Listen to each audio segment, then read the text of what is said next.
Que bom, né, queridos? Realmente nós estamos louvando, adorando ao Senhor e que realmente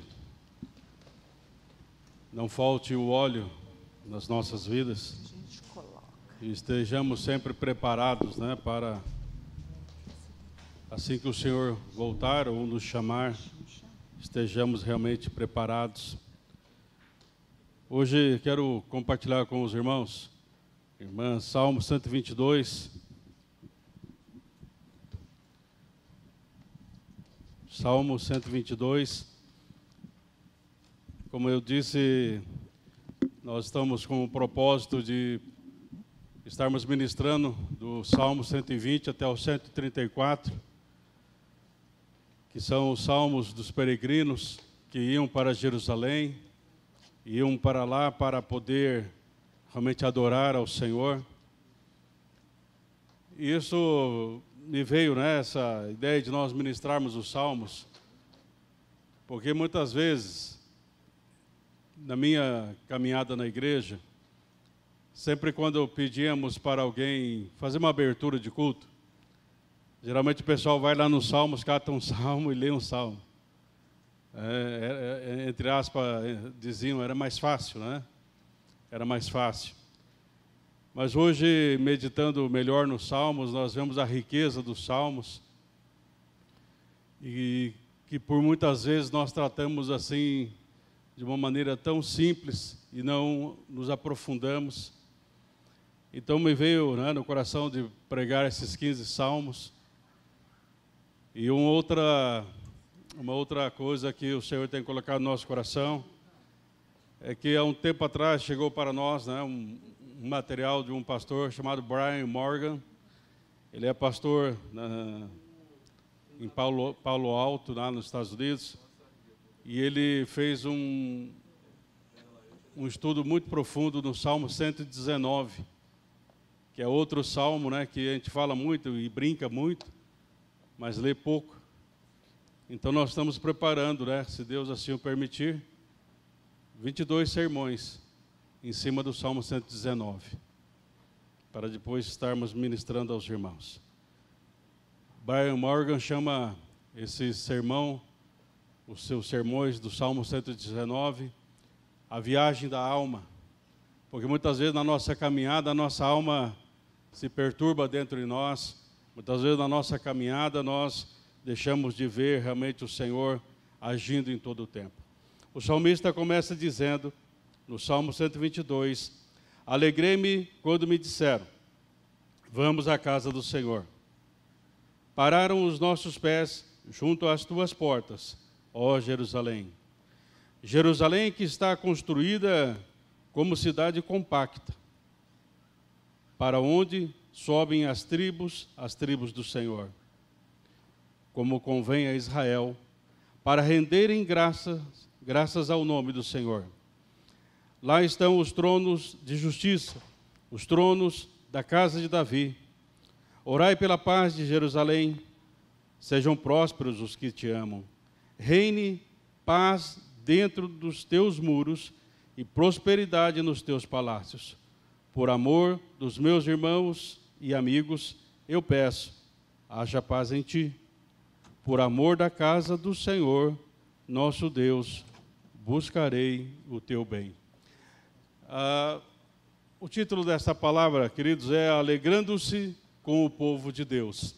Esse salmo aqui foi escrito por Davi e havia, né, uma palavra de Deus lá em Deuteronômio, no capítulo 16, versículo 11, quando o Senhor diz que chegaria um momento em que Ele iria escolher um lugar para que neste lugar fosse feito o templo, o lugar de adoração ao Senhor.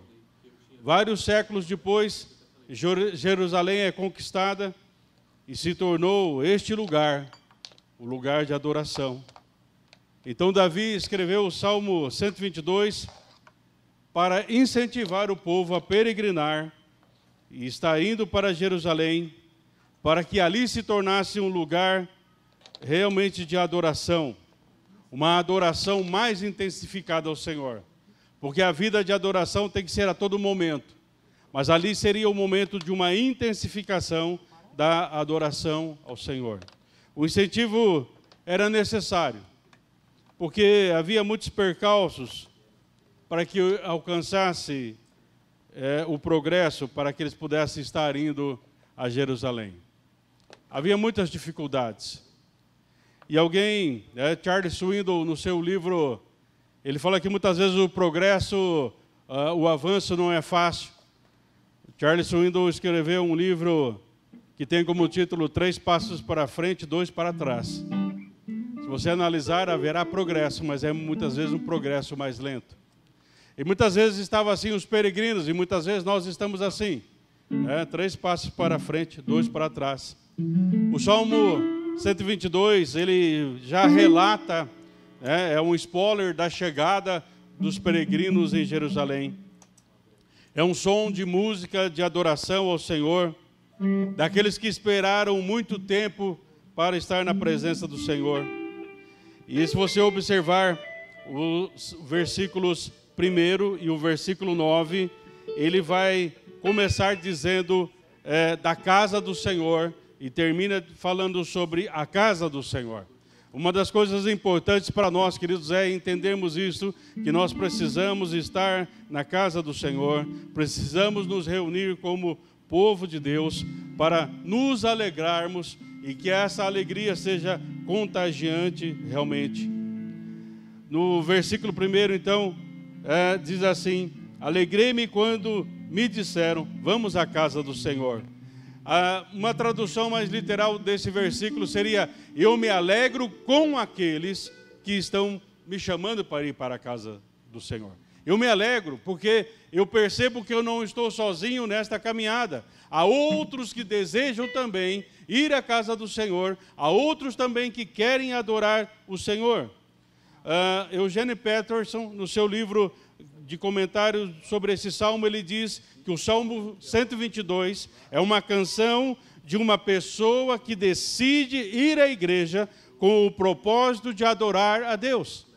Então, Eugene Peterson, ele fala assim, esse aqui não é um salmo apenas daqueles peregrinos na época de Jerusalém, na época bíblica aqui de Davi, mas os peregrinos que estão espalhados pelos 4 cantos deste mundo e que eles vão para a igreja para se tornarem realmente adoradores.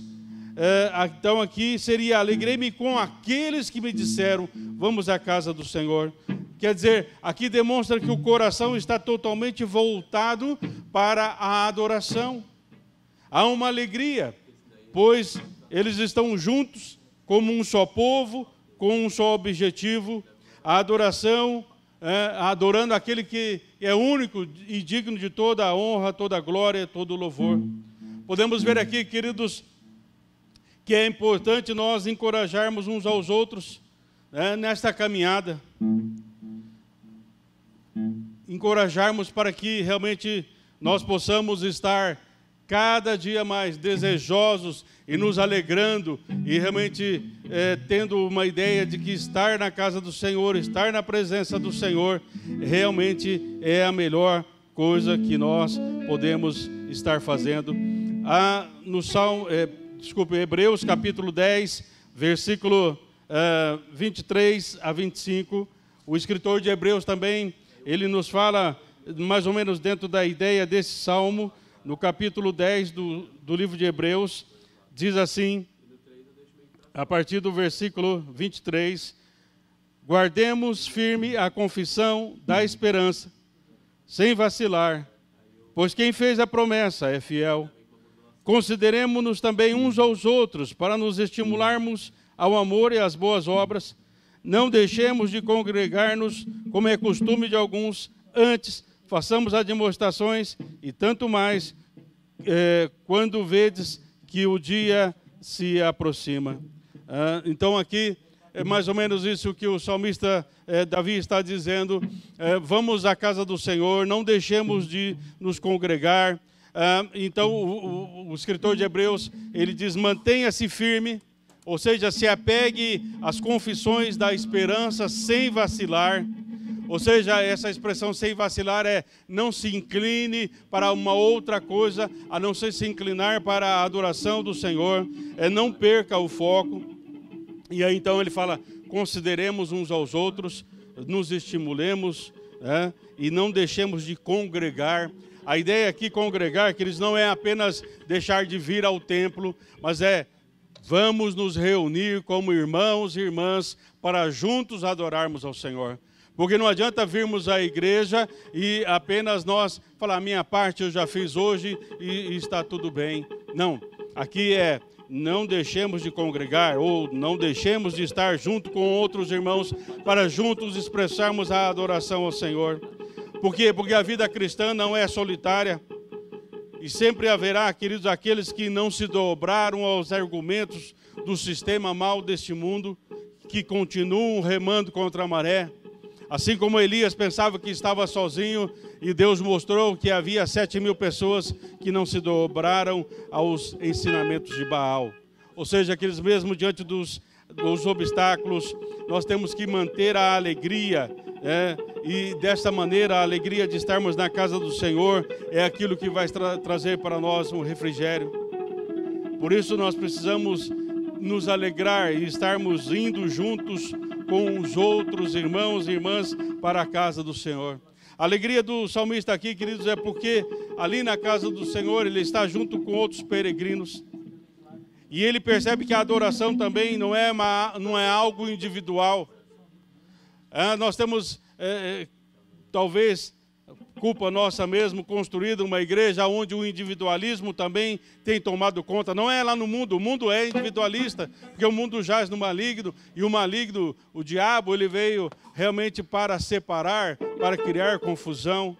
Mas o grande problema é quando o individualismo acaba adentrando a vida da igreja e nós pensamos que a adoração é a minha adoração. Não, é a adoração do corpo de Cristo, dos irmãos e irmãs que se reúnem a cada momento.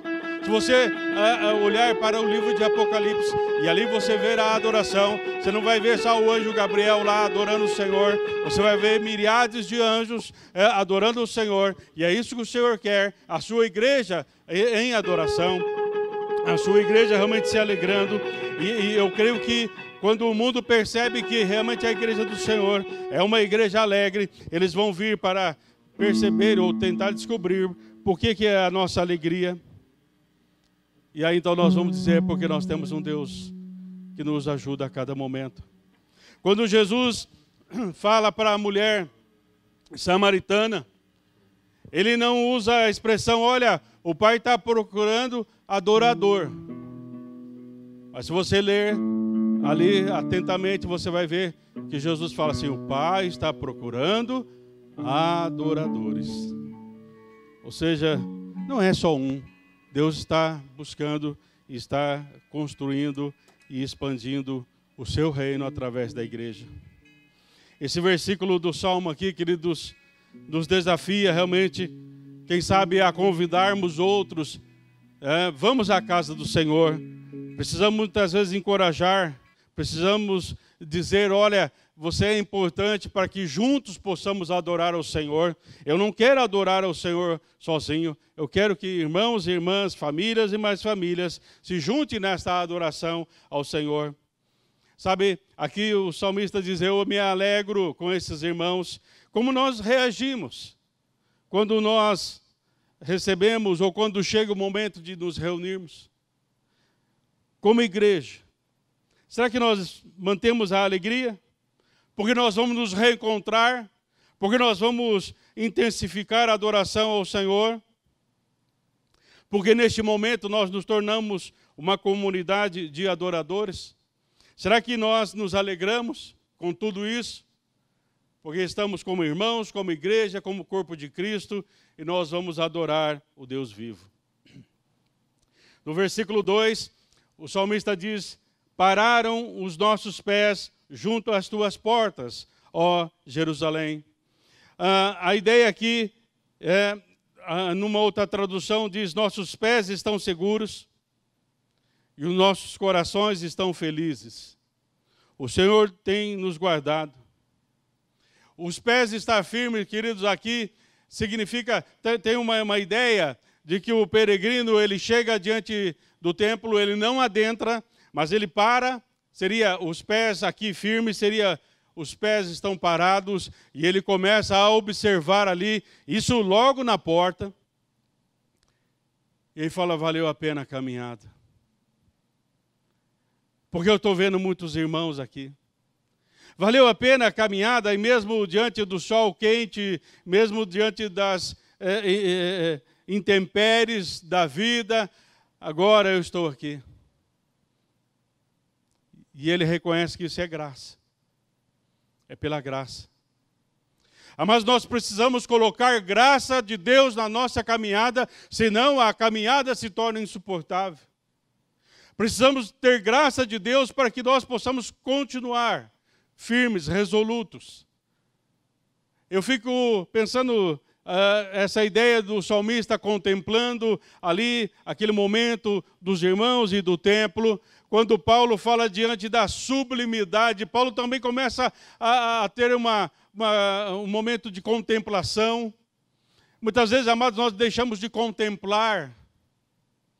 A etimologia desta palavra contemplação, queridos, tem uma ideia de você ir para o templo. E lá no templo você ter uma palavra de Deus, um incentivo de Deus, uma resposta de Deus. Nós deixamos de contemplar. E hoje as pessoas contemplam a natureza, contemplam tantas coisas, mas não contemplam o Senhor da vida. Adoram mais a criação do que o Criador.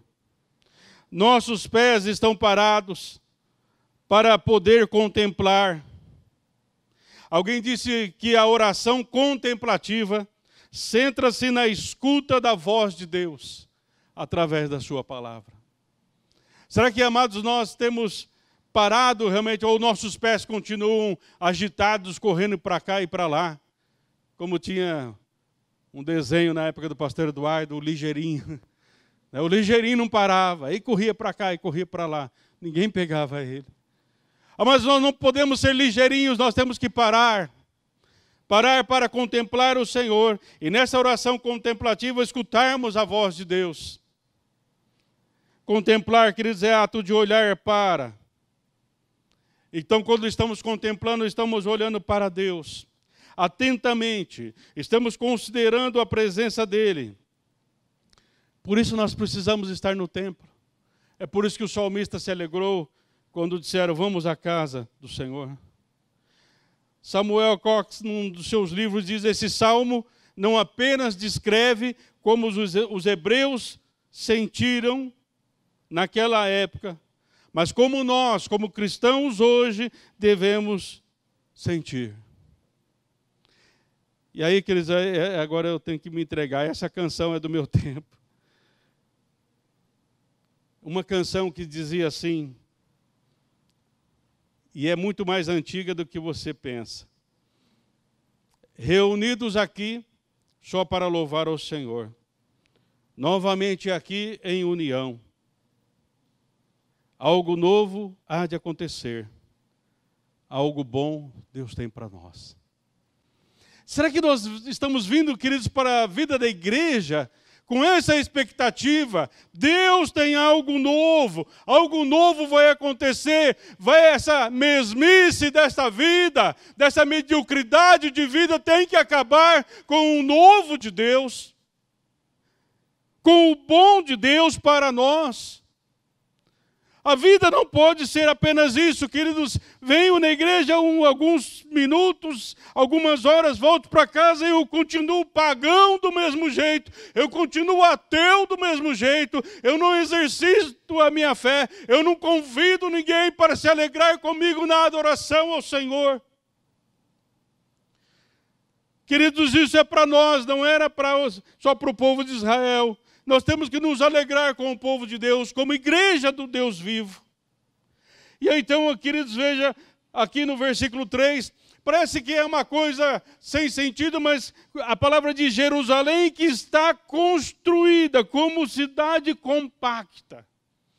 Queridos, aqui não é apenas da geografia, mas quando Davi conquistou a cidade, Então ele começou a construir, queridos, e ele queria que o máximo de pessoas estivesse naquela cidade. Então as casas foram feitas grudadinhas, germinadas umas nas outras.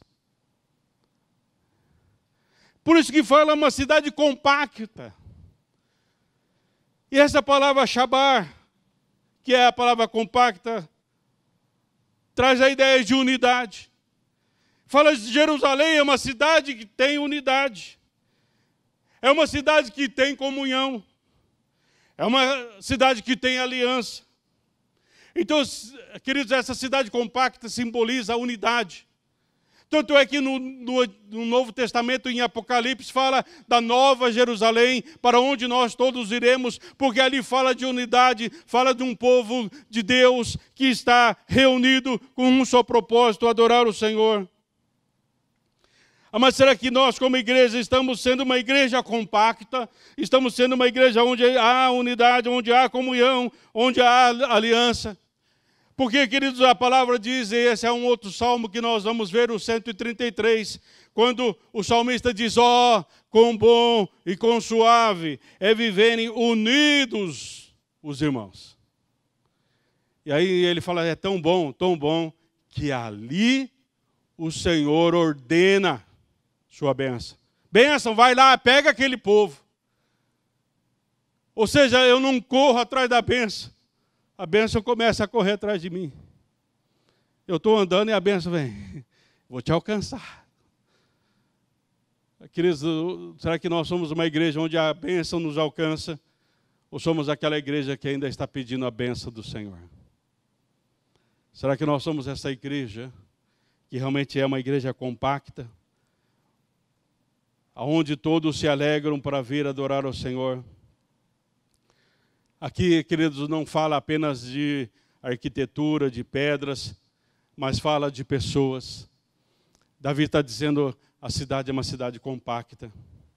Por isso, queridos, lá em 1 Pedro, no capítulo 2, verso 25, Pedro, tendo essa ideia que Davi traz, ele diz, vós também, como pedras vivas, sois edificados casa espiritual e sacerdócio santo para oferecer sacrifícios espirituais agradáveis a Deus por Jesus Cristo.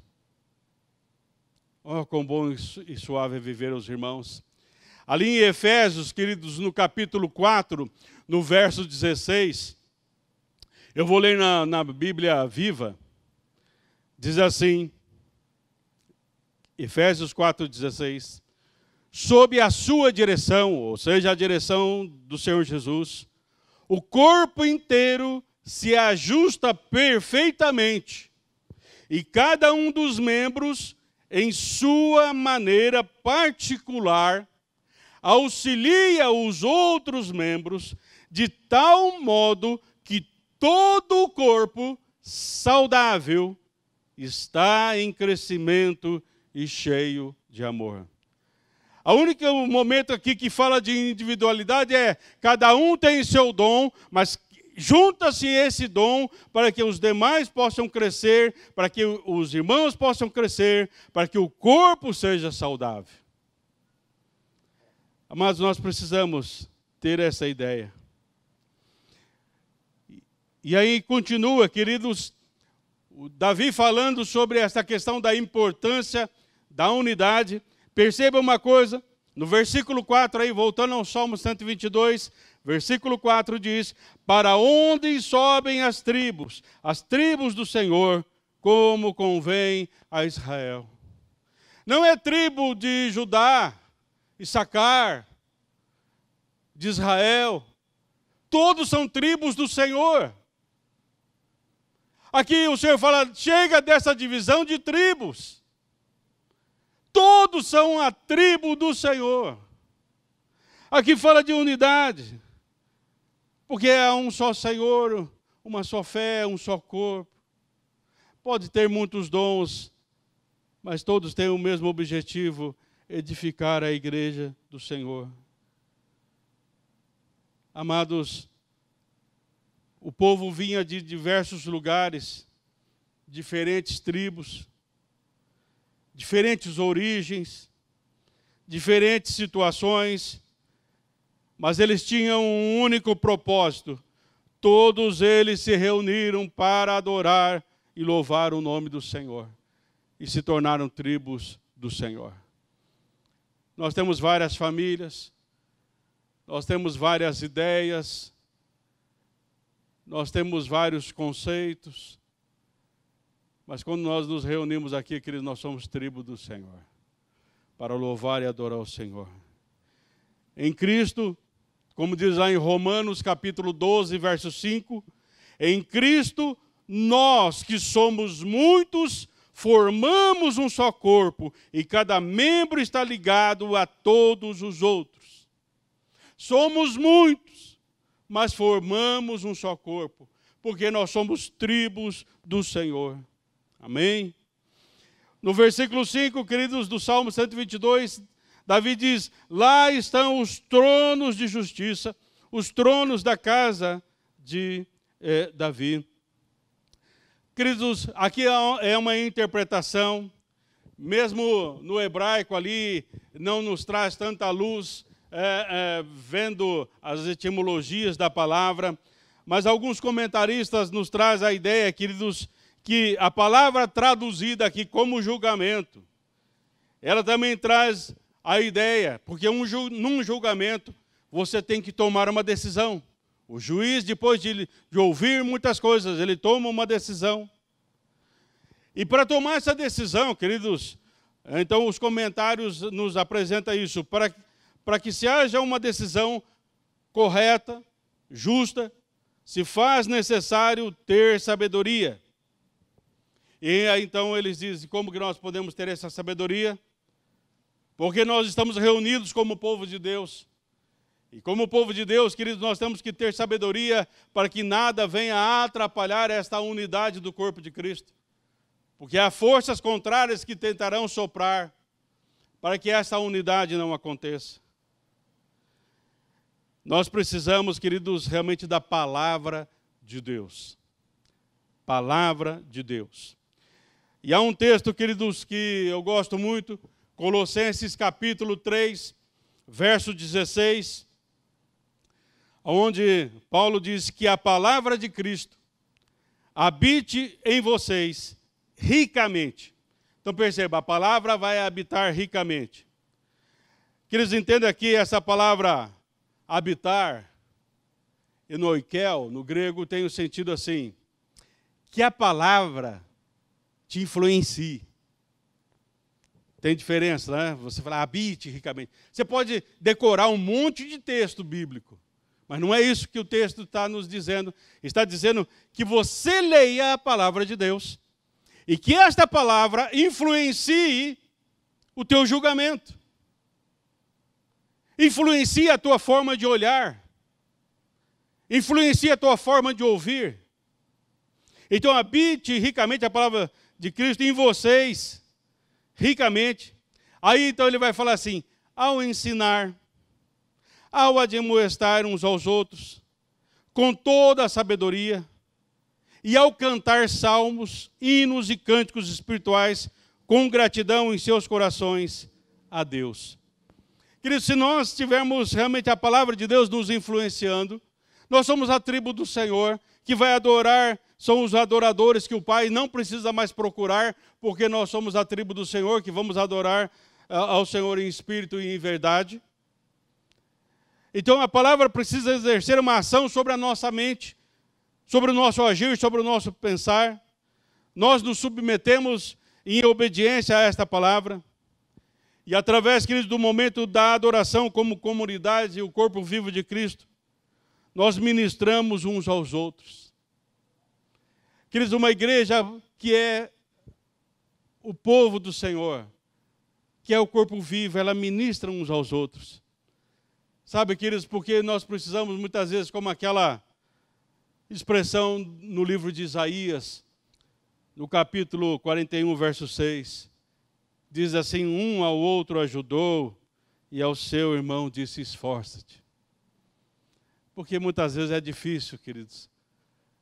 Mas é bom saber que nós não estamos sozinhos. que há um corpo. E sabe, queridos, uma das coisas que me consola, porque muitas vezes nós falamos assim, eu vou orar por você, meu irmão.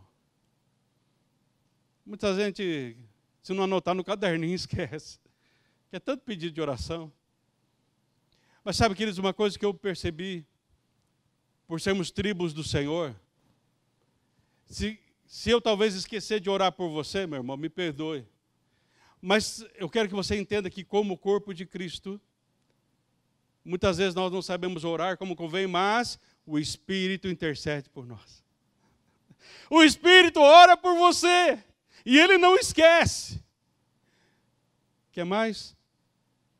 Jesus intercede por nós, dia e noite. Queridos, nós estamos mal de intercessor, né? O Espírito Santo e Jesus. É por isso que nós estamos de pé. É por isso que nós somos tribos do Senhor. O Salmo 122, queridos, nos traz a ideia de que a dimensão de louvor e adoração em unidade revela que temos feito do Senhor a nossa maior prioridade. Aí o verso 6 fala para nós orarmos pela paz de Jerusalém. Sabe, queridos, Jerusalém é mencionado mais de 800 vezes na Bíblia. Mas entendemos que esse texto nos desafia, queridos, não somente a orar por Jerusalém, mas orarmos pela igreja. Derek Kidner, no seu comentário dos Salmos, diz: o que Jerusalém era para Israel, a igreja deve ser para o cristão. Nós precisamos, queridos, orar pela igreja. É um desafio de orarmos pela paz entre nós, como povo do Senhor. Porque reino dividido não subsiste. Oramos para que a frieza, ciúmes, o querer ter a primazia não sejam mais empecilhos, para que vivamos realmente em amor. E aí então, ainda no Salmos, o versículo 7 diz: reine paz dentro de teus muros e prosperidade nos teus palácios. Aqui a ideia da prosperidade, que eles não é só uma questão financeira, mas diz que essa palavra prosperidade tem a ideia de tranquilidade, de sossego. Ele ainda diz: por amor dos meus irmãos e amigos, eu te peço que haja paz. Sabe, queridos, nós precisamos buscar realmente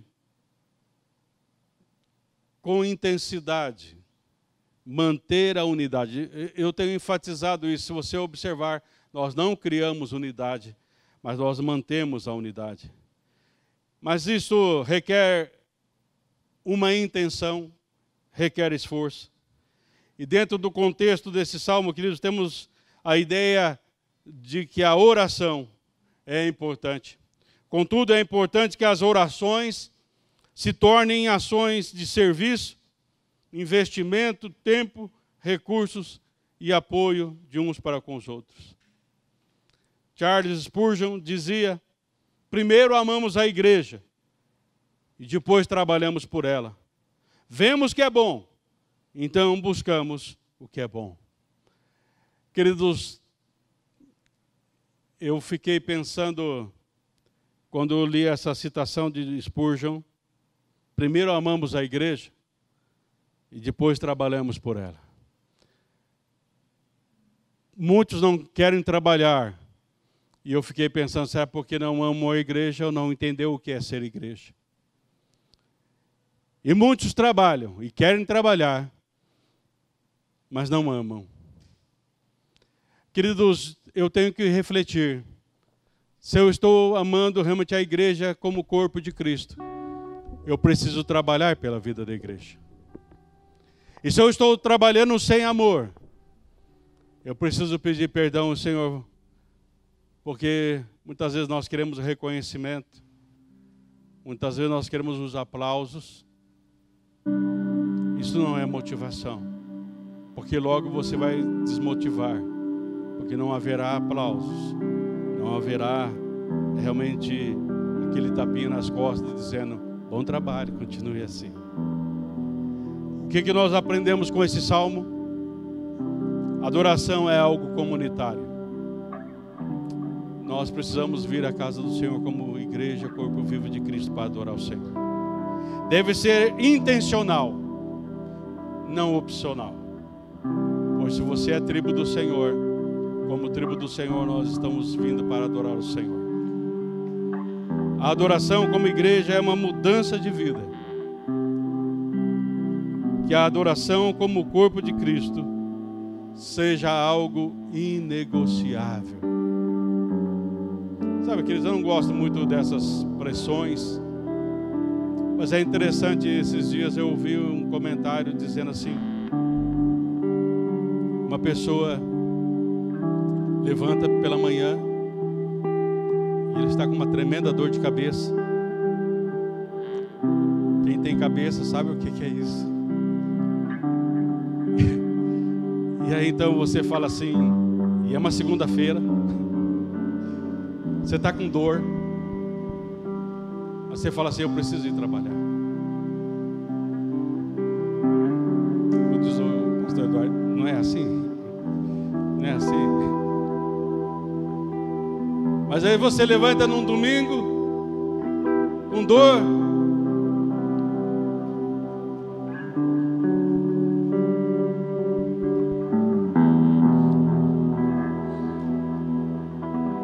você não vai na igreja. Que fé é essa? Nós brincamos de igreja. Alegrei quando me disseram: feche os teus olhos.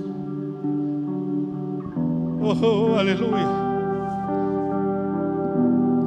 Vamos adorar ao Senhor, queridos. É para isso que nós fomos criados. Nós cantamos: se não for para te adorar, porque estamos aqui, se não for para te servir,